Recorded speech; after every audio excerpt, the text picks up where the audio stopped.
Hey guys, I just wanted to do a quick video on the build I just did on my truck. It's a 2016 6.7 Cummins. So the turbos that come on those trucks, the variable geometry turbos, are just kind of shitty in my opinion. Mine went out at 42,000 miles. It just rolled over, the truck just rolled over to 50,000 miles.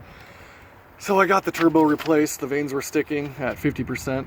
I got it replaced, and after a bunch of research and trying to figure out what I wanted to do, I came up with a build list.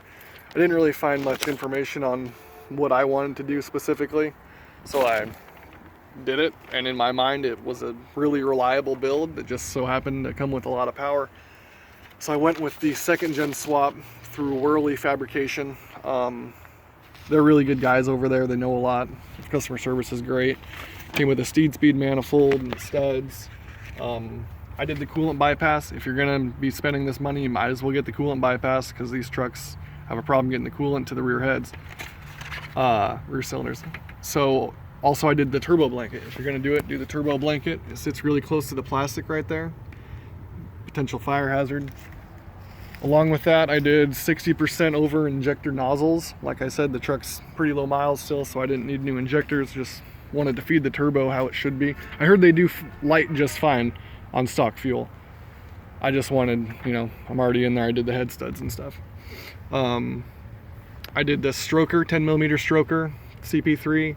That's fed by a Fass titanium. I did rods and springs. When I did the head studs, I did 625s, ARPs. I didn't do bridges because I'm sitting right around 700 horsepower. You don't really need bridges until you get up higher than that. I did the AFE intake horn, kept the grid heater in it. The truck is, I got a rail plug in there, dead end rail plug, so it doesn't lose any rail pressure. Got the pedal commander down tucked up under here. It's pretty cool unit. I would recommend it. Can't see it in there. Truck's a stick shift G56. I have a South Bend dual disc clutch with a girdle through Lasersmith. Those guys are pretty cool over there. I'd recommend that if you have a G56, because the housing is made out of aluminum and it'll crack when it's flexed.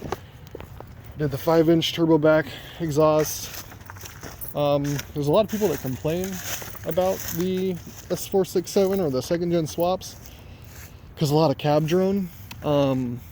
There's a lot of cab drone in between like 1900 and 2100 RPMs. There's a lot, but other than that, it's really not bad, and it sounds a lot better. It's hard probably to hear over the phone.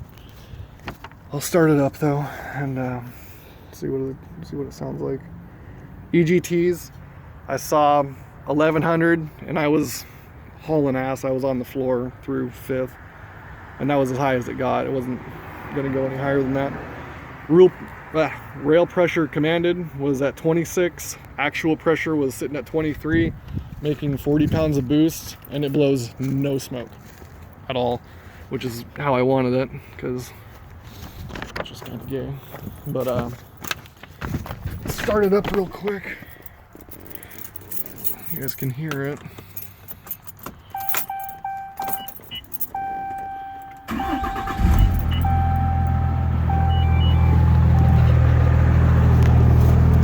And it is straight piped.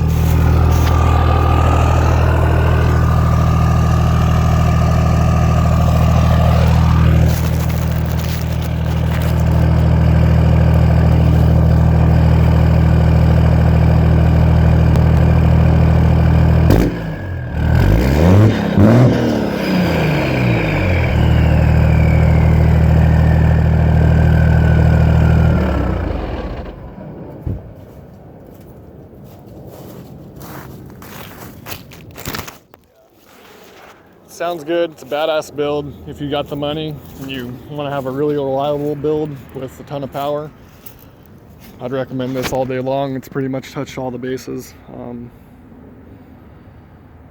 Yeah.